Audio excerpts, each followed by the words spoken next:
আমাদের দেশের প্রধানমন্ত্রীকে নিয়ে আল্লামা মামুনুল হক কি বললেন, এই ভিডিওটা সবাই সম্পূর্ণ দেখুন, তাহলে আপনারাও বুঝতে পারবেন।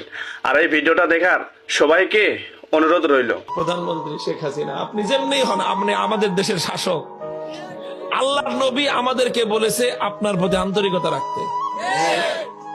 কেউ বলে নাই, দুনিয়ার কেউ না, নবীজি আমাদেরকে বলেছেন আপনার প্রতি আন্তরিকতা রাখতে। এটা আমার ঈমান, আমি আপনার প্রতি আন্তরিকতা রাখবো। আমি দেখতেছি কোরআন হাদিসের হয়তোবা পর্যাপ্ত তথ্য আপনার কাছে না থাকার কারণে আপনি এমন একটা ভয়াবহ পথের দিকে অগ্রসর হচ্ছেন।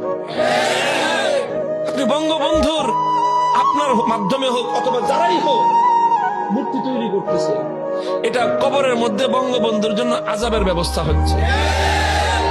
এবং আপনাকে দেখে আপনি আজকে না হোক কালকে তো মারা যাবেন নাকি না, অমর থাকবে। উনি মারা যাওয়ার পরে উনি আজকে যা করতেছেন, ওনার পরবর্তী অনুসারীরা ওনারও তো ভাস্কর্য বানাবে।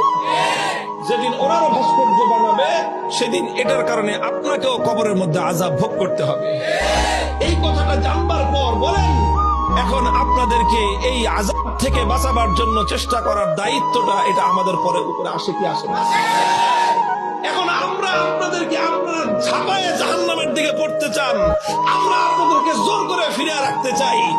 এখন আমাদের দাম নাই, আমরা শত্রু হয়ে গেলাম।